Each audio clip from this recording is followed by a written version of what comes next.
नमस्कार, मैं हिमांशी कुमार। आप देख रहे हैं भारत लाइव। एनडीए के अंदर सब कुछ ठीक तो नहीं है। अगर ठीक होता तो अब तक मंत्रिमंडल का विस्तार हो गया होता।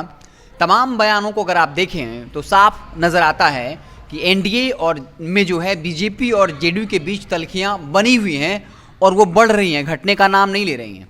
पश्चिम बंगाल चुनाव की अगर हम बात करें तो जेडीयू पहले ही स्पष्ट कर चुकी थी, अलग अलग नेता ये बयान दिए कि वहाँ वो 70 से ज़्यादा सीटों पर चुनाव लड़ेगी और बीजेपी से अलग होकर चुनाव लड़ेगी।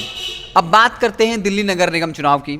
2017 में बीजेपी ने एमसीडी चुनाव यानी नगर निगम चुनाव में जीत दर्ज करी थी।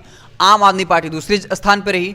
अब जेडीयू जो है नगर निगम चुनाव लड़ने की तैयारी कर रही है और बीजेपी वहाँ एक्चुअली नगर निगम चुनाव जीती हुई है, तो उसको वो वहाँ टक्कर देती हुई नजर आएगी। क्योंकि बता दें कि अगर दिल्ली में नगर निगम चुनाव बीजेपी ने जीता है तो उसमें पूर्वांचल के लोगों की बहुत बड़ी भूमिका है। पूर्वांचल मीन्स बिहार के लोगों की बड़ी भूमिका है। और अब जो जेडीयू है वहाँ इस वोट बैंक में सेंधमारी करने जा रही है। बता दें कि जब से जेडीयू के राष्ट्रीय अध्यक्ष आरसीपी सिंह बने हैं उसके बाद वहाँ दिल्ली में जेडीयू कमेटी के अध्यक्ष थे संजय झा।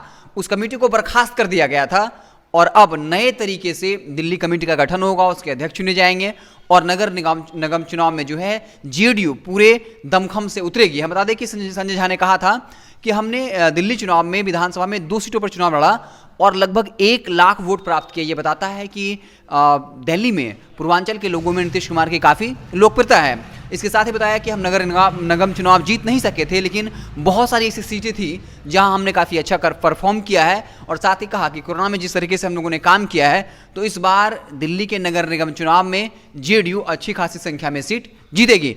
तो इस तरीके से नीतीश कुमार ने जेडीयू ने प्लान कर लिया है कि इस बार दिल्ली में बीजेपी को अप्रत्यक्ष तौर पे मात देना है, क्योंकि बीजेपी अभी जो नगर निगम चुनाव 2017 में जीत चुकी है। इस बार प्लान है कि जेडीयू भी उसके वोट बैंक में सेंधमारी करना चाहती है। तो आप देखते रहे भारत लाइव, हम आपको पल पल की खबरों से लगातार अपडेट करते रहेंगे। अगर ये वीडियो पसंद आई और वह बिहार के राजनीति और बिहारियत से सरोकार रखेनी तो सब्सक्राइब बटन दबा के चैनल के सब्सक्राइब कर ली। ओजे एगो घंटी बा, ओकरा बटन दबा देला से कुल सटीक और मारक खबर रुआ मुफ्त में मिल जाई। अगर रुआ पत्रकारिता के हमनी के नया प्रयोग में सहयोग कर चाहतानी तो ज्वाइन बटन दबा दी।